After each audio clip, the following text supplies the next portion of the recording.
Hi, my name is Cory Reinisch, and you are listening to It's Time to Connect.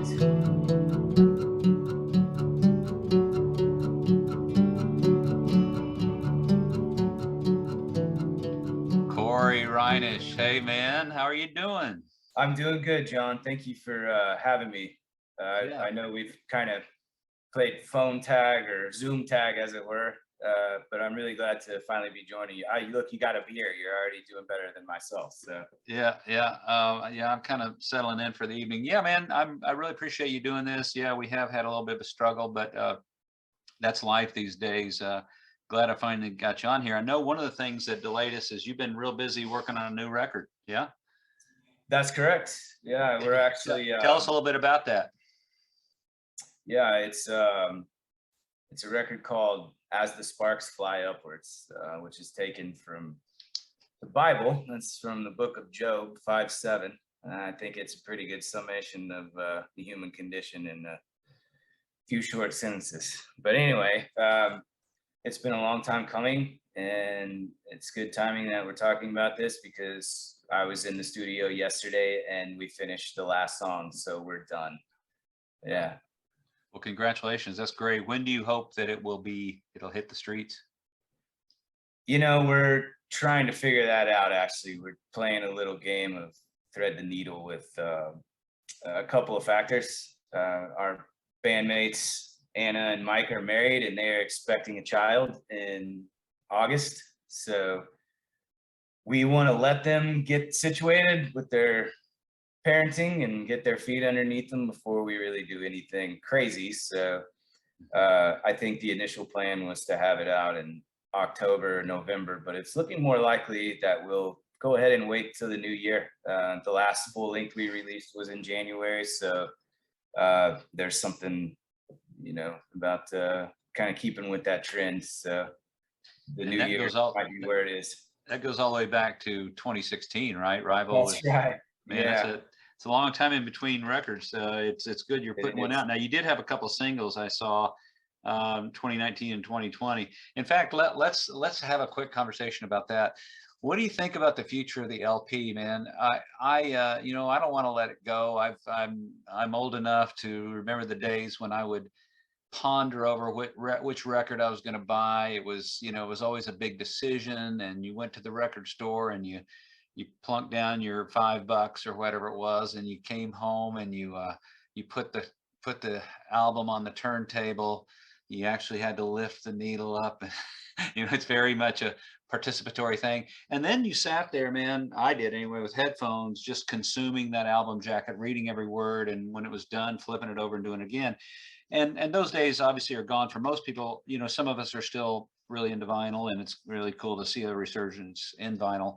But I just wonder, I've actually personally been releasing singles lately. I put out 3 singles already this year, and it seems to be more of a, it's easy to do. People are kind of not, a lot of people don't really pay attention to the sequencing of an LP anymore, and that kind of breaks my heart a little bit. But I'm just curious. I've talked a lot, and what do you think? What's the future of the LP? Should we just start putting out singles, or are we going to hang in there and keep putting out LPs?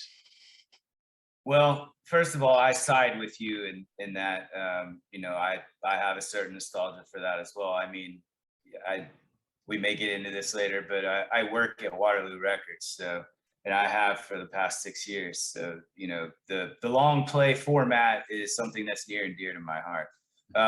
Just on a personal level, as far as the band goes, I've had a hard time letting that go as well. I think that's the way I prefer to do it.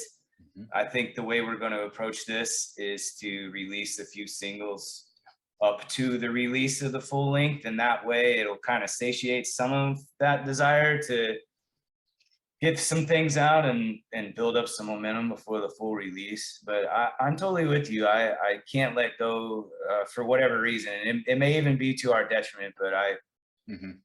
I think the reason why it has taken us this long outside of the pandemic to get this album out is I've been pretty strict about my love for the long format. We're gonna have 12 songs on this one. I don't know that I'll do that long again unless it's somewhere down the road and I get real ambitious. But we are definitely going to stick with the album cycle, I think. Now we may do something different on the next one where we record the songs, put them out as singles, and then release them as a full project when they're all done. That's something we've discussed as well. Yeah. And I've seen some bands that we know and some other bands that I admire who've done it that way, and it seemed to work well for them. But yeah, I'm totally with you. I don't want to let go of the album format, but it does seem to be moving away from that, and has been for the last few years. Yeah. Well, I like a lot of what you just said there. You can sort of have your cake and eat it too. You can release singles, and that's not really a new model. You know, when I was a kid, you put out 45s, right? And then those 45s ended up on a 33 and a third later. And we can do that now with Spotify and Amazon, or Amazon and Apple Music and all that. So that's cool. Well, look, man, how do you, for those people who don't know you, and I think most people watching this probably do, how would you describe yourself, other than being a songwriter, singer-songwriter? How do you describe yourself? Well, I've always enjoyed the answers to these questions when you've talked to some of the other folks you've had on your show. And I guess I kind of did think about this, but I don't know. I think my answer would be just a kind of a small town country boy who's had bigger ambitions in life and than just staying in that frame of mind. And I don't know. In some ways, I'm a pretty traditionalist person, and in other ways, I can be kind of wild and free. So I guess if you could find a magic balance of that, that's kind of what I feel like I've walked that line some throughout life. So right on. What small town are you from?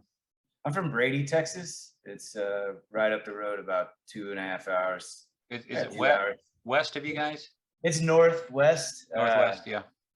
I say this every single time someone interviews me or asks me, but it's the geographic center of Texas. That's our claim to fame. Okay. And I'm not kidding. I've said that about 100 times.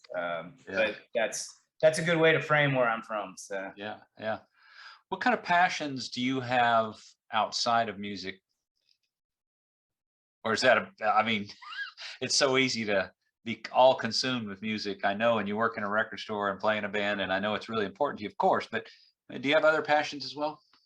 I do. Yeah, I grew up in the outdoors, so I'm constantly finding ways to be in the outdoors, whether that's camping or fishing.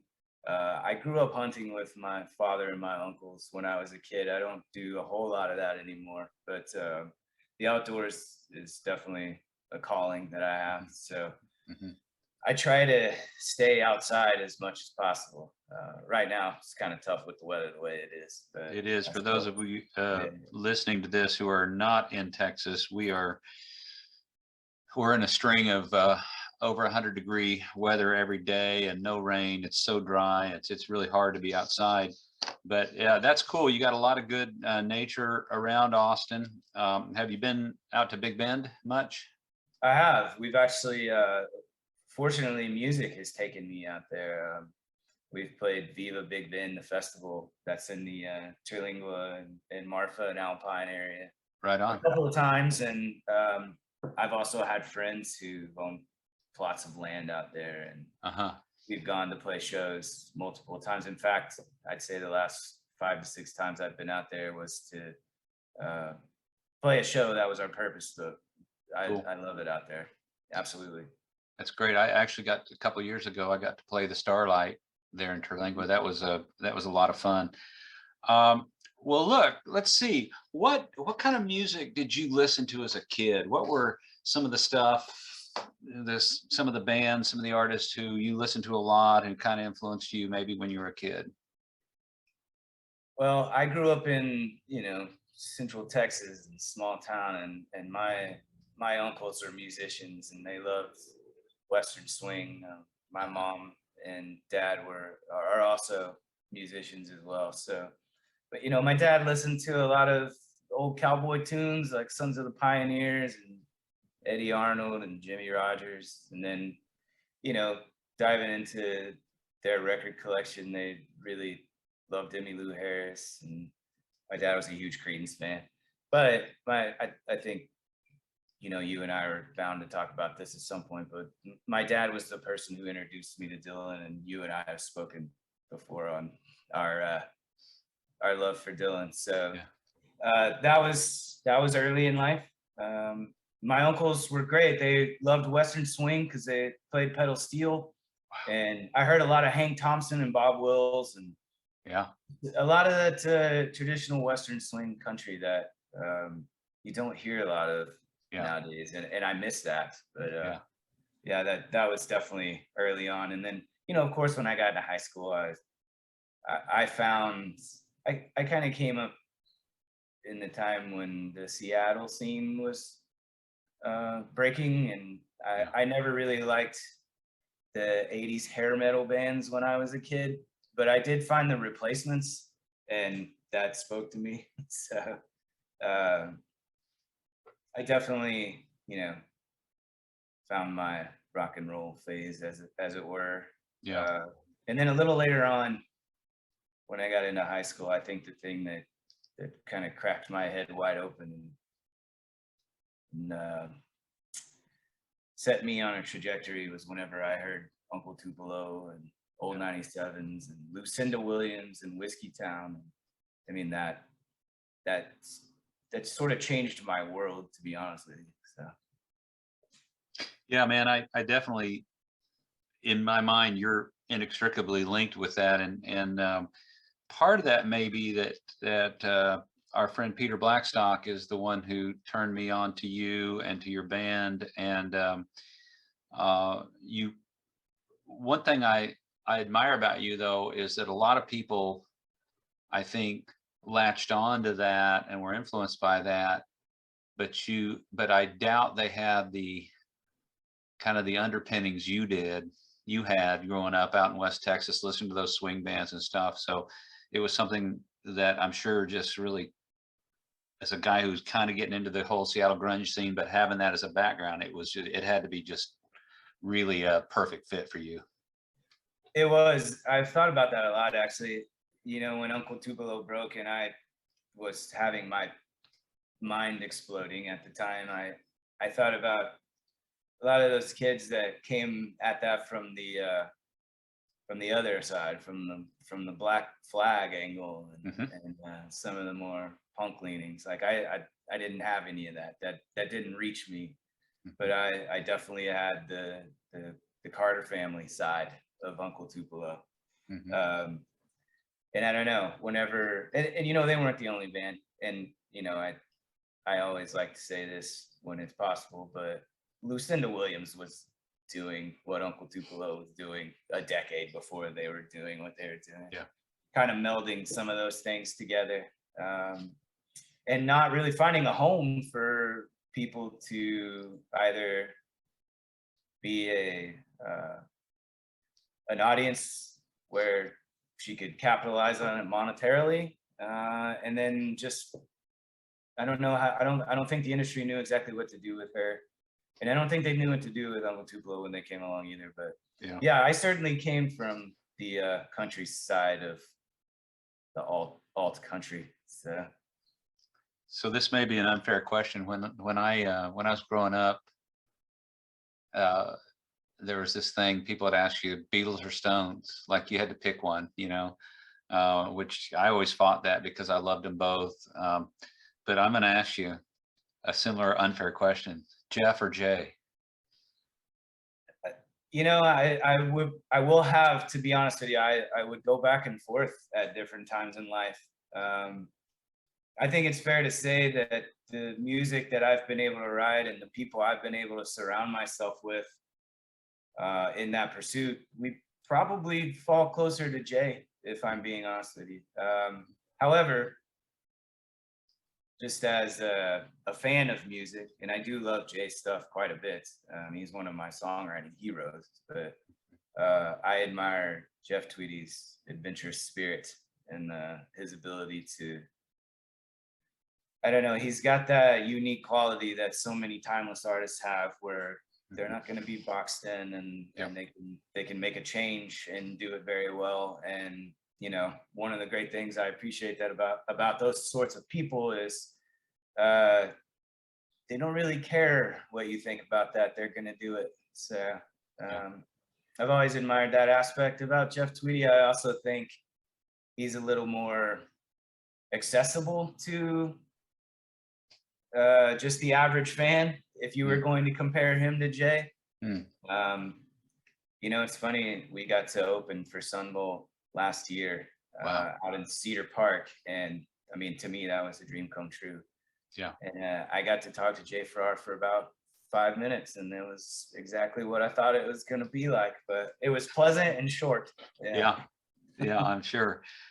Yeah, that's I definitely would go Jeff there, and one reason why is precisely what you said and implied there, is that Jay really, maybe it's not fair to say he's stuck, but he's definitely, I mean, he's got his genre and he doesn't deviate. And I love the fact that a lot of stuff Tweedy puts out I don't like, but man, I love the fact that he's putting out so many, you know, he's gone so many different directions. And that's something I've always admired in artists. I'm a big fan of a lot of jazz, and a lot of the guys I like, you might have seen, I had Bill Frisell on here recently.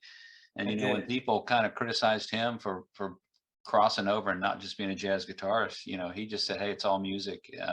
And who was it that said, I think it was a jazz guy that said there's two kind of music in the world. Do you remember this one? It sounds vaguely familiar. You may have to put me on the trail here. I think it's just good music and bad music. That's, something like that. That's the kind of music. I heard something similar, and the two answers were country and western. So. Yeah. So let's see. I've got, you know, you said you've been watching the episode, so I almost want to come up with new questions, because I'm concerned now that I'm up to 20 episodes or more. People are going to start anticipating the questions. But hey, some of these are great questions, so let's go ahead and do them. How do you stay objective? Because that's one of the things that I've always been interested in. As I taught writing at the university here for 25 years, and it's one of the most difficult things about any kind of writing, whether it's creative writing or technical writing or business writing, or you name it. How do we stay objective? And certainly with our art, do you have any particular means or methods or practices that you follow to stay objective about your work? You know, I don't know if it's anything pointed. I think the answer to that question for me, it comes from a more philosophical standpoint, in that it's an actual choice that you make. I think if you want to be rigid, you're going to be rigid. And if you don't, and you're able to put yourself out there and get out of your comfort zone from time to time, I think that helps in that regard. I've found that getting advice from people that I admire, who might not even be like-minded, helps me in that pursuit as well.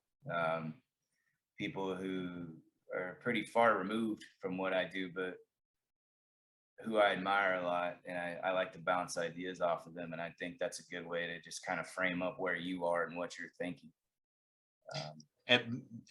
And do you have that experience where you occasionally you write a song? I mean, sometimes I bet you write a song and you finish it and you know, damn, this is definitely I'm going to record this, and it's a good song and I'm proud of it. But do you have that experience where you go, man, I don't even know if this is good at this point? Do you ever feel that way? I've got about 5 miles of finger scrolls on my phone that would attest to that right there. Exactly. Yes. So, yeah. Yes, absolutely. And you're right.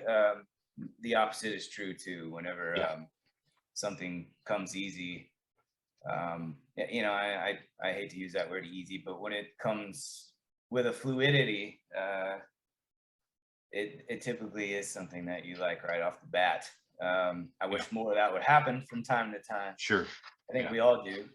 But yeah, and you know what? I've also, I don't want to say that is the case every time, because there are ideas that I've set aside felt I wasn't going down the right path with them, but saw the promise and thought the best, maybe it's part of being objective, is the best idea is to set this down and revisit this later when I'm in a different frame of mind, and maybe kind of recapture some of the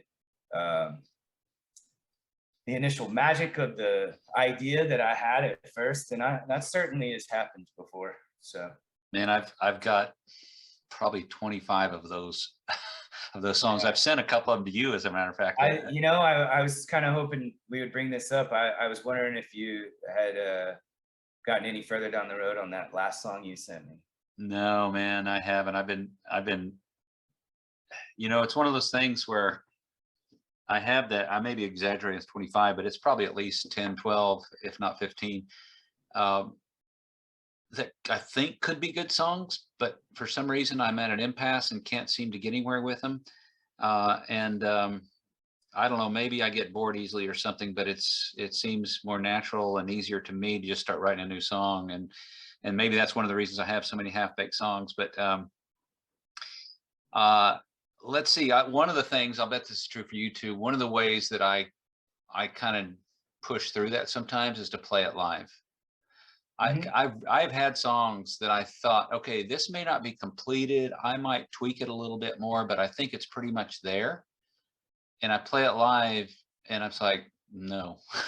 I don't know what it is about playing it for people, but you suddenly see it in a different way. And I've also had the opposite experience, very rarely, but once in a while I'll play a song, I think, oh man, I'm almost embarrassed to play this, and you play it and you go, well, actually that worked out pretty well. Anyway, what are you listening to now? Well, I have the luxury of working at one of the greatest record stores in the entire world. So, amen. At any given time, it could be a wide swath of things. One thing that has really grabbed my attention lately is some stuff that's kind of been happening regionally, but there's this band out of New Orleans called the Deslondes, and they have a record coming out tomorrow, actually. And I've been a fan of this band for a long time. And they play, I think the easiest way to say this and sum them up is it's kind of old-timey music. But it's not just that. I mean, there's some R&B elements to it. There's some jazz influence, you can tell, and it's just good old-fashioned songwriting. Two of their primary songwriters have gone off and done solo projects, and actually one of them moved here to Austin not that long ago, which I'm pretty excited about. But my point is, they're from New Orleans, and that name, the Deslondes, is the name of the street they all lived on.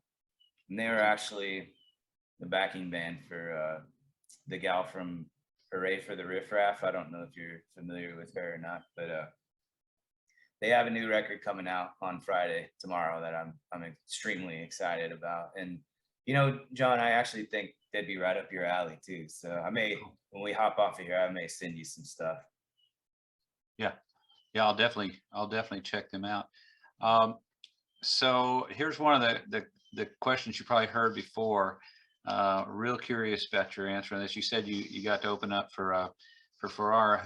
Who's someone that you would like to share a bill with that you haven't? Well, that list is long.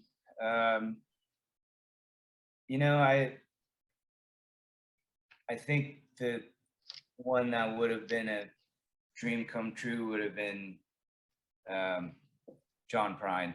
I mean, as I've gotten older and have sort of fully formed my taste in music, I came to him late. I didn't really know about him too much until college, and when I went to Texas Tech, I walked into a record store up there, and they were playing his first album when I was kind of browsing through the CDs. It actually stopped me in my tracks, and I went up and asked the guy, I said, what the hell is this? And he said, well, this is your first day with John Prine. That's what he told me. And he actually gave me 50% off on that album. And then since then, I've just been, he's right up there with Dylan for me. Yeah. I don't know how realistic that ever would have been. I'll tell you one thing that I really, really like, a songwriter named Joe Pug. Yeah. he wrote an EP back in 2008 called Nation of Heat, and he's actually revisiting it and releasing it again with a full band. And I've just held that guy in the highest respect. I think he's a fantastic songwriter. He actually does something similar to you. He interviews songwriters. You may even be familiar with him. I have heard his podcast. Yeah. Yeah. He seems like he's not only a good songwriter, he seems like a nice fella. Yeah. It seems like he has a good perspective on the world and also on the world of songwriting. It would be a thrill to share the stage with him. Right on. I think we ought to make that happen. So let's get to Bob Dylan. You know, there's so much that can be said and so much that has been said. And I don't know, I guess we don't have to say too much. I know we share a love for him. What do you have any unique perspectives you want to bring? What if you had someone walk in the store, a record store, and say, man, I just don't get this Dylan thing. I don't get it. I listen to him. He doesn't sing well, you know. I don't really like. I heard a live thing, and it just really was. You know that feeling. A lot of people have it. How would you, at the risk of just saying, sit down, kid, and listen, how would you convince someone of the critical nature of Bob Dylan? Or would you? That's a good question. You know, it's funny you say that. I actually have friends who've said that to me, who said I don't get it. And I don't think that's uncommon with him either, for some strange reason. I think as wildly popular as he is, I think there is an element of some people just love him and some people don't love him, and they're kind of in the opposite camp. I would always task people to say, you know, pick a phase and then maybe pick one album out of each of those phases. Because if you don't like this over here, you may like this over here a lot, because it is so vastly different. Mm-hmm. And I think that's one of the reasons why you and I especially like him.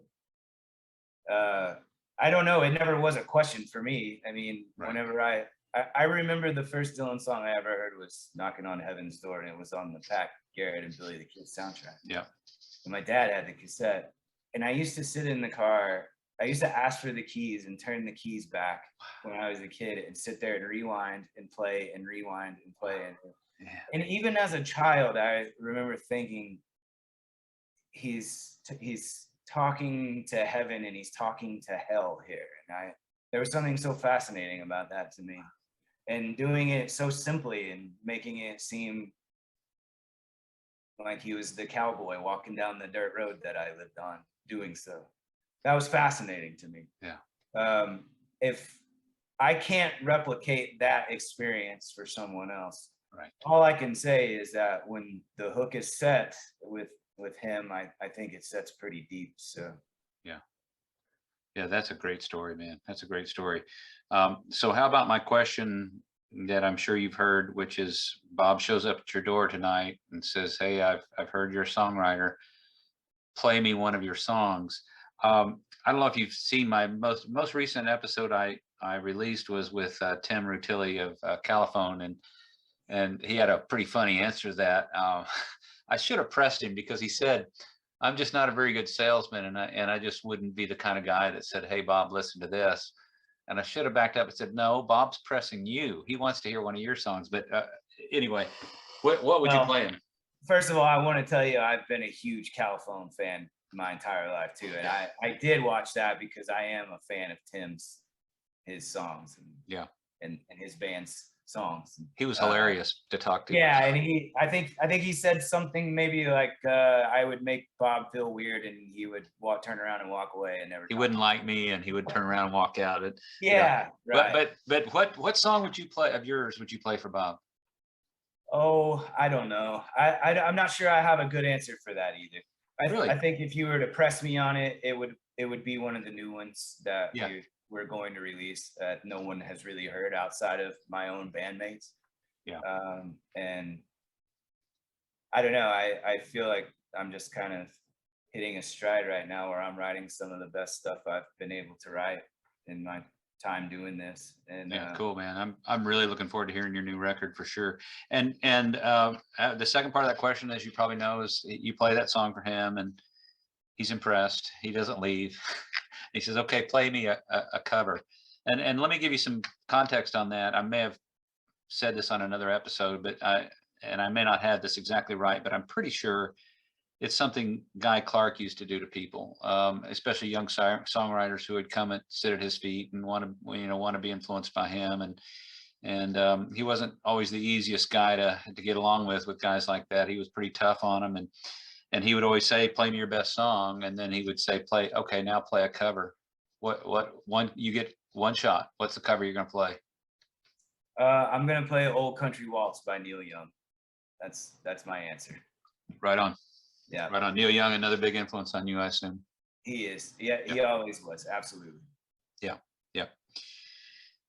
So what do you like most about living in Austin? I think I like a lot of things. Austin catches a lot of criticism now. Some of it is, well deserved, and some of it I think is just, knee-jerk reaction to what's happening all over the country. A lot of what's happening in Austin is happening everywhere. Yeah. Especially if it's a city that has any desirable aspects to it that people want to live and be a part of. Yeah. But I think the answer to that question is still mostly the people and the people I've surrounded myself with. You can tell a demographic change since I moved here for sure. I think the tech industry has brought in a lot of folks who are that's their life. That's their pursuit. What year did you move to Austin? I moved here in February of 2007, and it seemed to be a little more easygoing city back then, just even for logistical reasons, space and less traffic. But it has changed a lot, even in the time I've been here. What I do like about it, though, is there's still a spot if you're a creative-minded person and you want to seek that out. It's still there. As long as that remains the case, I will always love Austin. The minute I feel that's no longer the case, I probably won't be here. Yeah. I found it to be not an easy place to live. I mean, you're right. I love the people and the music scene there, and it's sort of the place to live in Texas for people who are, well, for lack of a better explanation, people like me, and we Right. people can figure out what that means. But it's the traffic was just terrible, and it seemed like, man, maybe I can move an hour away and have more of a small town, easier life, but be able to go to Austin anytime I want. And that's what I finally chose. I moved a little further than 1 hour out, but it's still my place, man. I love going there, and I'm sure glad it's still around. And you're right, it has changed, but so has every place else for sure. What pisses you off, Cory?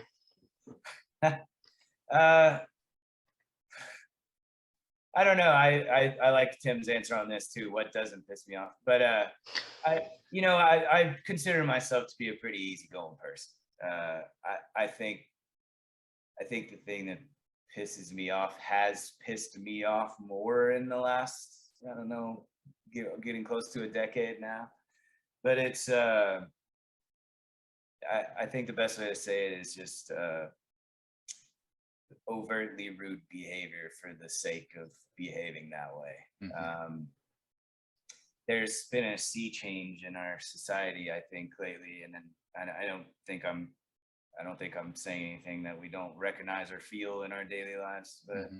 I just noticed that it's easier for people to be more concerned with what's best for them in the moment and prioritizing themselves instead of maybe being a little more mannerly and patient with your fellow human being.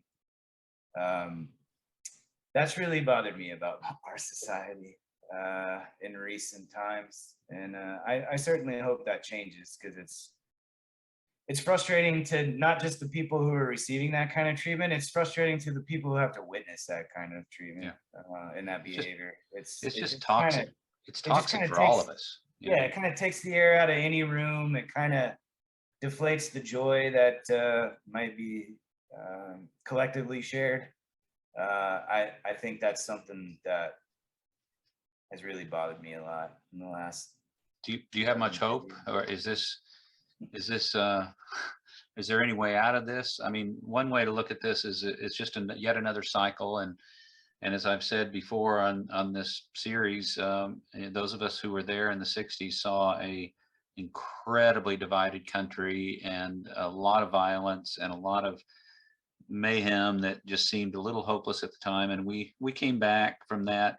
This does seem different to me. I found myself saying to someone the other day that I hate to say it, but I think maybe America's glory years are done. Maybe it was 1945 to 2001, may end up being the glory years of America, and it's all down here from here. I just don't. I want to be hopeful, but I don't see us recovering with and some extent maybe, but with social media being what it is and people being kind of gullible and selfish, and I don't know, it's hard for me to have much hope. How about you? Yeah, I want to touch on something you said about maybe the glory years. I don't know that everybody agrees those were the glory years. I think if you were to look at it from general progress and especially economic power, then I think that's a narrative that probably has some truth to it. And can I add to that, and also reputation in the world? We were still Yes. very admired, and if you were black or you were a woman, you have to get to the tail end of that to have any sense of this was a good period of time. But we all, during that time, we did make a lot of progress there. There seemed to be a lot of hope. America seemed to be like I said, admired by the rest of the world, and man, that reputation seriously tarnished now. Sorry, I shouldn't interrupt you. No, it's okay. I'm glad that you think about these things. I think that's part of the problem, is that we're not collectively thinking about these things. And I think you are right. I think one of the reasons why maybe someone might be inclined to feel like those were the glory years is because we certainly were more unified than we are now. Mm-hmm. And we were able to tackle problems together instead of creating problems amongst ourselves. I do honestly think that the number one reason for that is social media and the interconnectedness that we have nowadays. It's like they say, just because you have an opinion, it doesn't make it a good one. I believe that people have the freedom to speak their opinions. I also believe in the consequences of those opinions. I don't know. I do want to tell you that I have hope, because history would tell you that you should have hope after times of turmoil and times of trial. History has shown that there is a good follow-up. What I'm more concerned with is how bad it can get before it gets to that point. Yeah. And yeah. I'm not hopeful in that regard. I think we've seen a lot of bad stuff happen lately. I think it all kind of goes back to what we were talking about earlier, where the joy just kind of gets sucked out of the room. And I think my concern is that we're not even close to the end of that yet. Yeah.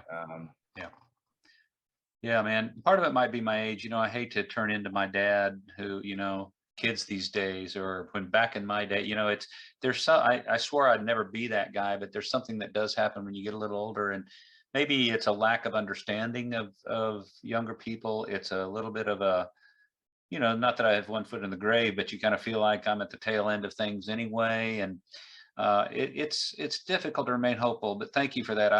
It's a good reminder that history does teach us good lessons there. Well, look, man, I want to start wrapping up here, but let me ask you what kind of practices you have to deal with these slings and arrows of life, these difficult times. Music is obviously one thing, but what else do you have? Yeah, music is very important. But I also have led an active life my entire life. I mean, I played sports when I was a kid and throughout my life. And like I said, I love the outdoors. So I don't lead a sedentary life. And when these things come into my orbit, I get busy and I get on my feet. I mean, it was tough during the pandemic because, you know, there were almost 2 full years where you couldn't do a lot of that, or at least find the motivation to do a lot of that. But here in the last year, especially since the new year rolled around, I mean, I'm probably in the best shape I've been in 10 years in my life. So that is definitely, that's a workaround for me. Yeah. Like I said, music definitely is. And then reading, I mean, I like to, I feel like cracking my mind open and finding an alley I haven't wandered down before is a good way to divert my focus, and then also maybe find some inspiration in the dark, in places that I haven't looked. And you know, it just kind of gives you a different perspective that you may have never had. So I get curious about those kind of things whenever I don't want to look at the news or things are going wrong in life. I mean, I think that's been a useful tool that I've had at my disposal. So How about religion slash spirituality? What kind of were you out there in West Texas, Central Texas? Sorry, it's the exact same. Were you steeped in some old time religion there, and is that still influencing you in some ways? it wasn't the old timey religion as far as fire and brimstone, but I grew up in the Methodist church, and it was a very communal experience. You know, there was, like anything, there were preachy moments to it, but I found that it was more, we're here to be our brother's keeper kind of thing. Amen. And I feel really, really fortunate about that, because I don't think everybody has that experience. And Right. in fact, I think people have experiences that are way more extreme than that, and turns them off from even considering that aspect of life as they move along. I have definitely had my ups and downs in that regard. Yeah, you know, I am, like I said, I like to remain open-minded and curious, and so I think that kind of falls under that umbrella. That's a really good way of thinking about it, man. I'm the same. Although I don't ascribe to the beliefs that my parents tried to instill in me with respect to religion, I really do recognize the positive aspects of that, the communal aspects of that, and I sometimes forget that, and it's a good reminder. So speaking of religion slash spirituality, what do you think happens when we die? Do you have any concepts? Is it something you think about? Does it matter? What are your thoughts there? I think it's all those things. I'm not sure it does matter, and I think it probably does matter. And I think that, you know, I think about it constantly. I mean, and the older I get, the more I consider my mortality, and if there is something after this, or if there isn't. And, you know, I think from time to time, I go back and forth from being okay with both of those. Yeah. I don't think anyone can know what happens after we die. I mean, Sure. we don't know. It's one of the reasons I like the question, and I ask people this question not just here, but anytime I'm Yeah. hanging out with people, is it is one of those questions. Obviously, we can't know the answer, and yet we are compelled. We can't not. We're the only creatures that have any ability to think about it, as far as we know. I mean, I think as smart as maybe squids and porpoises and you know, apes and other creatures might be, I don't think there's any possibility that they're saying, I wonder what happens when we die. But we have that ability, and so we can't help but go back there and be fascinated by it. And so yeah, we don't know, but at the same time, we can't help but think about it. And yeah, the older we get, the more it stares us in the face. And are you hopeful in that regard, or is it something you're just not going to worry about? No, I don't know that worry does any good in, you know, as far as that goes, but I think that opining on it, and I think that definitely considering it internally and you know, what that means for yourself and how you outwardly project yourself in life is a great way to be, you know, regardless of the outcome. Like you said, I probably didn't share the same strict, and they weren't strict, but you know, the rigidity of, you know, some of my family members in that regard. But I definitely appreciate the positive aspects of it, and I can understand why the core tenets of these things are appealing to how a person would structure their life. I truly am. But you know what, John, I think maybe when we die, we will all just get to go fishing with Mark Twain and drink a glass of tea with him, and then we'll figure out where we go after that. So that sounds good to me. Right on, man. Well, when you are dead and gone, what do you hope people say about you? Well, I hope they say that I was fair and that I gave a shit. Because you know, that's what I expect of myself. So I try to live up to those ideals, and you know, I do try to live to be my brother's keeper. So I hope that's remembered. Right on, man. Hey, Cory, thank you so much. I've been looking forward to this talk, and I knew I would get along well with you, but I really seriously think you and I need to sit down in a longer stretch of time over some beverages and continue this conversation. I hope we can do that. Yeah, we do. I've enjoyed getting to know you, John, over the last couple of years. We kind of met in weird circumstances right before the pandemic, and you know, you and I have a handful of mutual friends, and I have felt a kinship with you since I've begun to get to know you a little better. So, and I appreciate you sending me songs, and I hope you don't mind if I return the favor one day. And absolutely.